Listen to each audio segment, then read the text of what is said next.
Class का जो तीसरा और लास्ट सेगमेंट है कि एग्जाम हॉल पे स्ट्रैटेजी क्या होनी चाहिए। 16 फरवरी को बहुत सारे प्रश्न होंगे, पहले आप मुझे अपने प्रश्न बता दीजिए, फिर क्या सोच रहे हो अक्षय, क्या चल रहा है दिमाग में 16 फरवरी के लिए, क्या क्या करना पड़ेगा, है ना, पेपर कैसा आएगा, है ना, कैसे सॉल्व करना है, डॉक्यूमेंट्स वगैरह, हाँ वो सब तो बहुत, मैंने बोला ना आज रोल नंबर एक बार पूरा अच्छे से पढ़ लेना, है ना, आधार कार्ड वगैरह लिए जाना नॉर्मल, और कुछ रोल नंबर में सच लिखा ना हो, बस ये चीज़ों का ध्यान रखना। हाँ, और आपके मन में क्या प्रश्न आ रहे हैं? आप दे चुकी हो, हाँ, तो थोड़ा माहौल बताएं, क्या होता है जब एग्जाम हॉल में हम जाते हैं?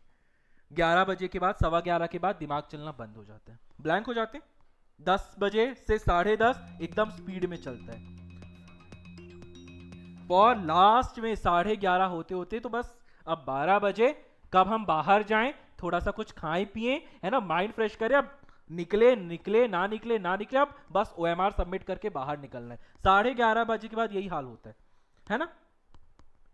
पर पेपर बहुत इजी तो नहीं कहूंगा कि होगा, पर पेपर ऐसा होगा जो आप इजीली कर जाएंगे। पेपर इजी नहीं होगा बट आप इजीली कर जाएंगे। अब आपको अगर इजीली पेपर करना है तो उसके लिए सबसे ज्यादा जरूरी क्या है कि सबसे पहले तो आपका मन शांत होना चाहिए। अगर आपका मन शांत है ना, दिमाग शांत है, तो ही आप पेपर को अच्छे से सॉल्व कर पाएंगे, है ना।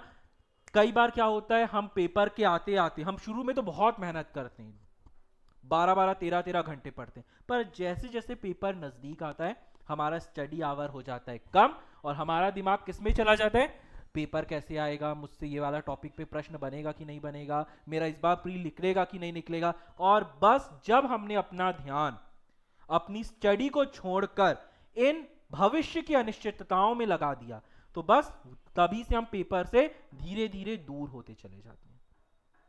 हमें 15 फरवरी की रात, या यूं बोलूं कि 16 फरवरी की सुबह तक पढ़ना है। कितने बजे? 7 साढ़े 7 बजे तक। अब जैसे बहुत सारे होंगे वो लेट नाइट स्टडी करते होंगे, तो भैया वो 15 की रात को ही लेट नाइट तक पढ़ेंगे। बहुत सारे होंगे जो अर्ली मॉर्निंग राइजर होंगे, अर्ली राइजर होंगे, तो वो फिर क्या करेंगे, वो मॉर्निंग में 3 या 4 बजे उठेंगे और 6 से 7 तक पढ़ेंगे। मतलब आपको परीक्षा के कुछ घंटे पहले तक भी पढ़ना है ना। सिर्फ ये सोच के कि अरे कल तो अब पेपर देने जाना है, अब छोड़ो जो होगा देखा जाएगा, नहीं। वो जो भविष्य में जो आप 15 तारीख से 14 तारीख से आपके दिमाग में वो जो अनसर्टिनिटीज घूमने लगेंगे ना, उन अनसर्टिनिटीज से बचने का सबसे अच्छा तरीका है किताबों को पढ़ो। एटलीस्ट आंखों के सामने एमपीजी के जाएगा, कुछ तो लास्ट मोमेंट तक याद रहेगा, कुछ तो एट द मोमेंट क्लिक होगा। तो हमेशा आपको लास्ट मोमेंट तक पढ़ना है। लास्ट मोमेंट का मतलब ये नहीं कि एग्जाम हॉल पहुंच चुके, एग्जामिनेशन सेंटर, बस बेल बजने वाली है, एंट्री बेल बजने वाली है, तब भी लेकर पढ़ रहे हैं। मैं गारंटी लेता हूं, मतलब कहना तो नहीं चाहिए, ओपन स्टेज है, बट स्टिल मुझे आज तक लास्ट मोमेंट का पढ़ना समझ में नहीं आया। आप इतने समय से पढ़ रहे हैं, आप लास्ट मोमेंट में क्या वो करंट अफेयर की एक बुक लेकर या एमपीजीके की एक बुक लेकर पढ़ रहे हैं, उसका कोई मतलब नहीं है। वो लास्ट मोमेंट अपने माइंड को शांत रखिए, कोशिश करें कि जिन भी, अगर आप ईश्वर को मानते हैं तो ईश्वर से प्रार्थना करें कि हमें सब सही समय में याद हो, या किसी ईश्वर को नहीं मानते तो एटलीस्ट अपने मन में शांत रखें, और ये विश्वास रखें कि आपने जितना पढ़ा है वो मोर देन इनफ है, और जो प्रश्न आपको नहीं आएगा वो ये आप मान के चलें कि वो मध्य प्रदेश के किसी बच्चे को नहीं आएगा, ये मान के चलें। हो सकता है आए, बट अपने सेटिस्फैक्शन के लिए मान के चलें कि जो मुझसे नहीं बन रहा वो मध्य प्रदेश के किसी बच्चे से नहीं बनेगा, क्योंकि जितना मेरी कैपेसिटी थी मैंने उतना पढ़ लिया, अब इसके आगे मेरी कैपेसिटी नहीं है, I can do only this much. जब 16 फरवरी को परीक्षा देने जाएं, तो जब नहा धो के फाइनल अब घर से निकलना है, तो एक बार शीशे में खड़े होकर अपने आप से पूछें कि क्या मैंने ईमानदारी से प्रीलिम्स के लिए पढ़ा था। अगर हाँ तो बस ठीक है, आपकी अंतरात्मा कभी झूठ नहीं बोलती। अगर आपका ये मन कह रहा है शीशे के सामने खड़े होकर कि हाँ you have studied up to your limits, अब इसके बाद तुम्हारी कैपेसिटी नहीं थी, जितना कर सकते थे तुमने किया, अब निकले तो अच्छी बात है, ना निकले तो अच्छी बात है, तुम्हारी इतनी कैपेसिटी थी। तो इसका मतलब मान लीजिए आपने मेहनत अच्छी करी, परीक्षा निकलना ना निकलना ये तो भविष्य की बात है, आपकी मेहनत में कमी ना हो ये वर्तमान की बात है। या आपकी मेहनत पूरी हो। ठीक है, और मेरे भी टीचर ने मुझसे यही सही स्टेटमेंट कहा था कि वरुण अगर प्रीलिम्स देने जाना तो एक बार पहले ये देखना, ईमानदारी से अपने आप से पूछना शीशे के सामने खड़े होकर कि क्या मैंने प्रॉपरली पढ़ा, क्या तुम्हें ये कॉन्फिडेंस है कि जितनी 10 यूनिट थी तुमने उसके प्रॉपर रिवीजन किए, अगर हाँ तो इट्स ओके, निकलता है अच्छी बात है, नहीं निकलता और अच्छी बात है। और मैंने उनके स्टेटमेंट को फॉलो किया और लिटरली आपका मन कहता है कि हाँ मैंने पढ़ा है, मैंने से जितनी मेहनत हो सकती थी मैंने करी है, अब ना निकले तो कुछ नहीं किया जा सकता, पर निकलना चाहिए क्योंकि मैंने मेहनत करी है। और मैं ये मान रहा हूं कि मैंने इतना पढ़ लिया है कि मुझसे अगर कोई प्रश्न नहीं बनेगा तो शायद मध्य प्रदेश के किसी अभ्यर्थी से नहीं बनेगा, ये मैं मान के चल रहा हूं। तो ये आपका मन कहेगा, पर मन को कहने के लिए क्या चाहिए, अब लास्ट मोमेंट के रिवीजन। अब लास्ट मोमेंट में ही लोग क्या करते हैं, पूरे साल की पढ़ाई एक तरफ होती है और अंतिम कुछ दिनों की पढ़ाई, ये अंतिम 15 से 20 दिनों की पढ़ाई एक तरफ होती है। आपके जो स्टडी आवर्स होने चाहिए वो अब मिनिमम 14 to 15 आवर्स होने चाहिए, मिनिमम बोल रहा हूं, 14 से 15 घंटे के मिनिमम आवर्स। ये 15-20 दिन की अब मेहनत है, आज 25 तारीख है, 26 से 15 तक की बस। तो ये जो लास्ट के 20-15 दिन, 15-20 दिन की मेहनत है, बस इसमें 14 से 15 घंटे पढ़ना है। सारे फ्रेंड सर्कल छोड़ दो, लोगों से छोड़ दो, उसका कितना हुआ, उसने कितना पढ़ा, वो तो वहां घूमने जा रहा है, ये यहां जा रही है, नो इश्यूज। अपने आप को फोकस करो, what you are doing at this moment. At this moment don't let your studies be down. जो इतने समय से मेहनत करी, इतने महीनों से पढ़ रहे थे 10-10, 8-8 घंटे, अब उसको थोड़ा सा और इंक्रीज कर लो। ये सोचने में दिमाग मत लगाओ कि मेरा कितना हुआ, वो कितना पढ़ी है, मैंने तो पढ़ लिया अब तो बहुत, क्योंकि ये मूवमेंट है, हम सब इस फेज से गुजर चुके। इस मूवमेंट में आपको ये लगता है कि अरे अब तो बस 15 दिन बाद पेपर देने जाना है, अब तो पढ़ लिया, नहीं, अभी भी पढ़ना है, अंतिम मूवमेंट तक पढ़ना है। रण की तैयारी अंतिम क्षण तक होती है।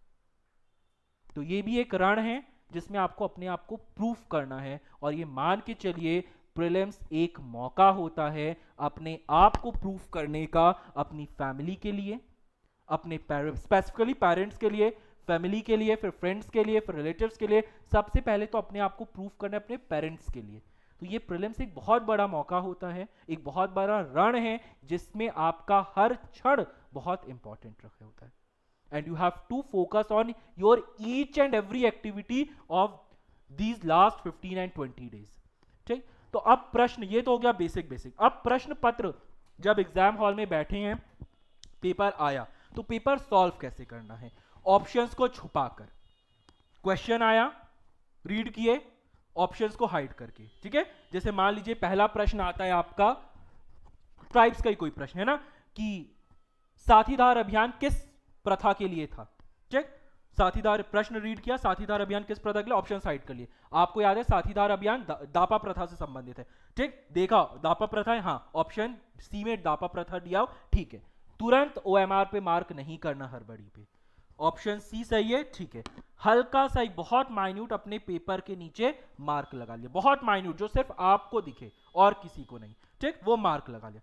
फिर दूसरे प्रश्न में आए, मान लीजिए दूसरा प्रश्न भी कोई ट्राइब से रिलेटेड है, पर आपको वो प्रश्न नहीं बन रहा। ठीक, पूछा गया लारूकज प्रथा से संबंधित निम्न में से कौन सा कथन असत्य है। आपने रीड किया, आपको नहीं क्लिक हो रहा, थोड़ा सा और दिमाग लें, लारूकज, क्या यहां इसमें कहीं सुअर का जिक्र था, याद आ रहा है, सुअर से हल्का कुछ संबंधित था, कोई ऐसे दो ऑप्शन या दो ऑप्शन दिख रहे हैं जिसमें सुअर शब्द दिख रहा है। ठीक है, हल्का हल्का मार्क कर लिया कि प्रश्न इन्हीं में दो में से, ऑप्शन इन्हीं दो में से कोई एक है, तीसरे क्वेश्चन पे आ गए। ठीक है, हो गया ना। तो अभी तक आपको लारूकज पहली बार पढ़ने पे चारों ऑप्शन में से आपको नहीं क्लिक हुआ, आपने छुपा के भी पढ़ा, ऑप्शंस रीड किए, तो चार में से आपको ये तो याद आ रहा है ना हल्का हल्का कि सुअर से संबंधित कोई था, और सुअर शब्द आपको दो ऑप्शंस में दिख रहा है। तो मतलब आप ये रिकॉग्नाइज कर रहे हो कि चार में से दो ऑप्शन तो आपने हटा दी ऑलरेडी, अब सिर्फ आपकी जंग वो दो ऑप्शंस में है जिनमें आपको डबल डाउट हो रहा है। हल्का हल्का मार्क करे, आगे बढ़े। एक पेज में आपके 7 या 8 प्रश्न होंगे, मान लीजिए 6 प्रश्न है, आपने एक पेज सॉल्व कर लिया। ठीक है, अब जब आपका एक पेज आपने सॉल्व कर लिया क्वेश्चन पेपर का, अब आप उसको ओएमआर में मार्क करें। कैसे, उंगली रख रख कर, एकदम बच्चों जैसे ओएमआर मार्क करना है, वरना ओएमआर मार्क करने में गलती होती है, जैसे कि आज आपने टेस्ट में करी है। है ना।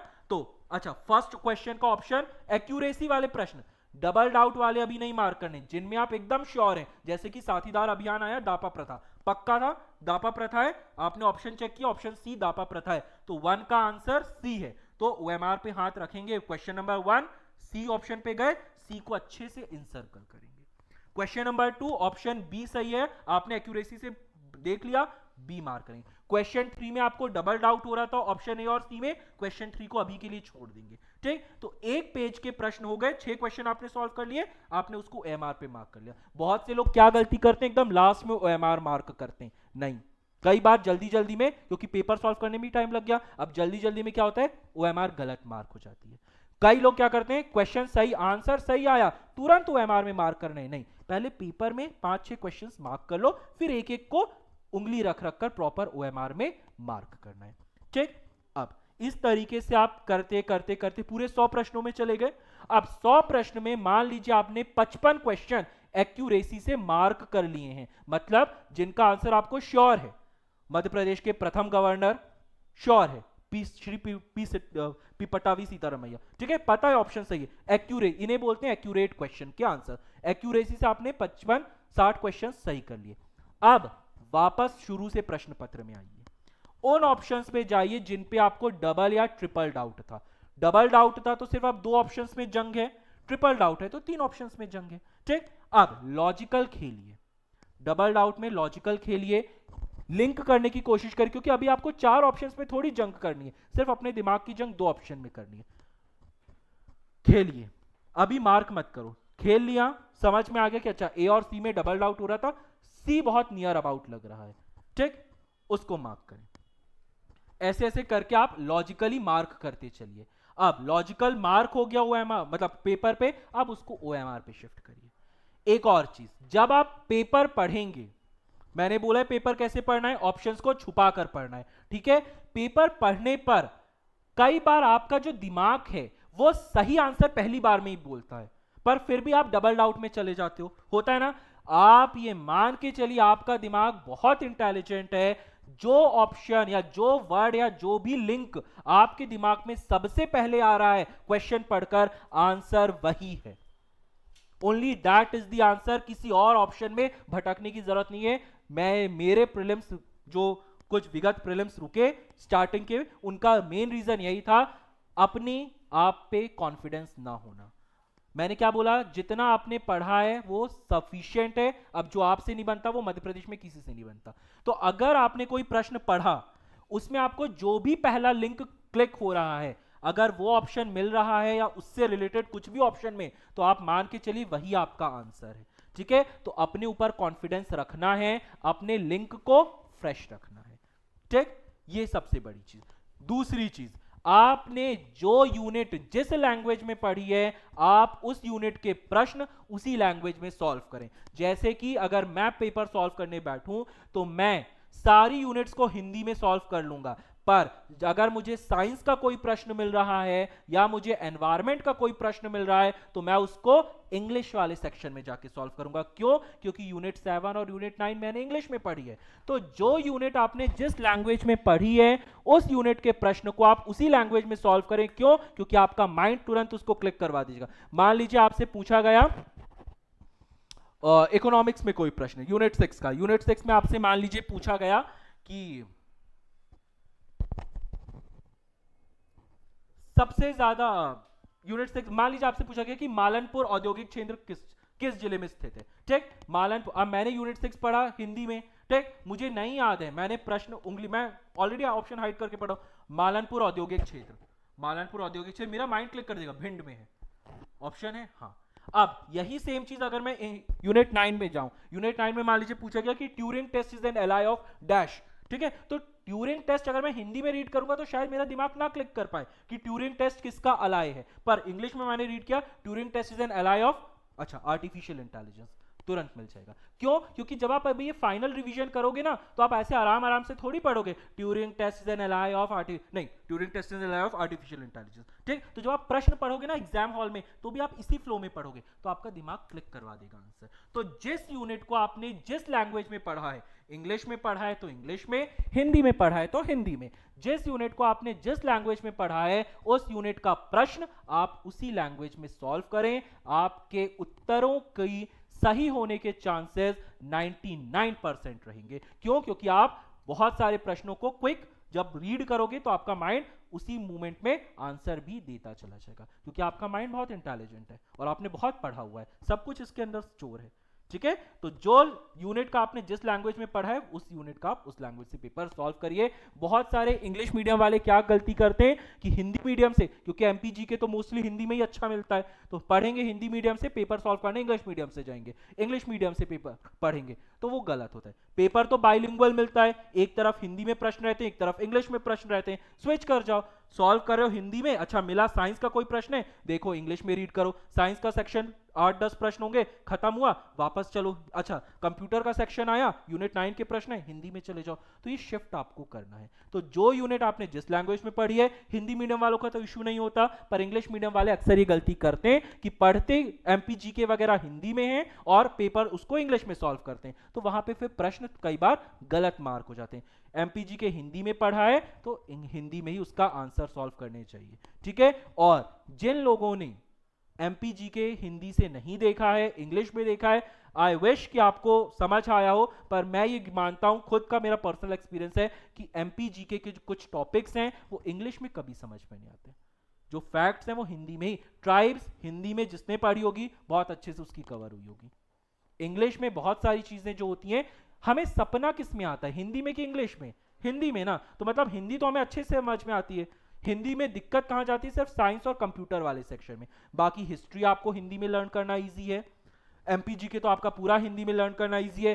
पॉलिटी और ज्योग्राफी आप पे डिपेंड करता है। अब हम लोगों को पढ़ाते पढ़ाते समय हो गया है, तो पॉलिटी ज्योग्राफी का हिंदी इंग्लिश का कोई इशू ही नहीं जाता। शुरू में पॉलिटी भी हमें पॉलिटी ज्योग्राफी हिंदी से इंग्लिश में सॉल्व किया करते हैं, अब ऐसा कोई इशू ही नहीं है, दोनों में कन्वीनियंट है। कई बार कुछ टर्म्स होते हैं तो अगर हिंदी में लग रहा है कि कंफ्यूजन, तो उसको एक बार इंग्लिश में देख लेते हैं, अच्छा ठीक है, महाभियोग नहीं क्लिक हो रहा तो देखा, अच्छा ठीक है इम्पीचमेंट महाभियोग, तो ठीक है उसका आर्टिकल ये रहा, ठीक है। तो ये चीज, तो जिस यूनिट को आपने जिस लैंग्वेज में पढ़ा है उस यूनिट को आप उसी लैंग्वेज में सॉल्व करेंगे, तो आप प्रश्न पेपर को ज्यादा अच्छे से सॉल्व कर पाएंगे। ये कुछ बेसिक चीजें हैं जो आपको एग्जाम हॉल में ध्यान रखनी है, घबराना नहीं है, ये मान के चलना है कि आपने जितना पढ़ा है वो सफिशिएंट है। अब आपने कितना पढ़ा है वो आप स्वयं जानते हैं, ठीक है। अगर अच्छे से मेहनत करी है तो परीक्षा निकलना कोई बहुत बड़ा खेल नहीं है, जरूर परीक्षा निकलेगी। मेरी शुभकामनाएं आपके साथ हैं कि 16 फरवरी आपके लिए शुभ हो, 16 फरवरी आपकी हो, है ना, ताकि आपका एग्जाम अच्छे से निकले, ठीक है। तो विथ ऑल बेस्ट विशेस आज की क्लास को हम यहीं पे विराम देते हैं, और सिर्फ आपके लिए नहीं बल्कि मध्य प्रदेश के हर उस अभ्यर्थी के लिए 16 फरवरी शुभ हो जिसने इन परीक्षाओं के लिए एक लंबा वक्त अपना दिया है। क्योंकि बहुत सारे ऐसे अभ्यर्थी भी होंगे जो परीक्षा तो देते गए किंतु किसी कारणवश उनका या तो इंटरव्यू कॉल ना हुआ हो, या इंटरव्यू कॉल हुआ हो फाइनल पीडीएफ में नाम ना आया हो, या किसी कारणवश मेंस के बाद कॉल ना हुआ हो, या किसी कारणवश उनका प्रीलिम्स ही ना निकला हो। बहुत सारे ऐसे अभ्यर्थी होंगे जो कंटिन्यू प्रीलिम्स देते गए किंतु उनका किसी कारणवश प्रीलिम्स नहीं निकला। तो उन सभी अभ्यर्थियों के लिए ये 16 फरवरी शुभ हो। इस शुभकामनाओं के साथ हम आज की क्लास को यहीं पे देते हैं विराम। जो भी आपके कुछ प्रश्न हो तो आप मुझसे कॉल या मैसेजेस में पूछ सकते हैं, ठीक है। चलिए, थैंक यू सो मच।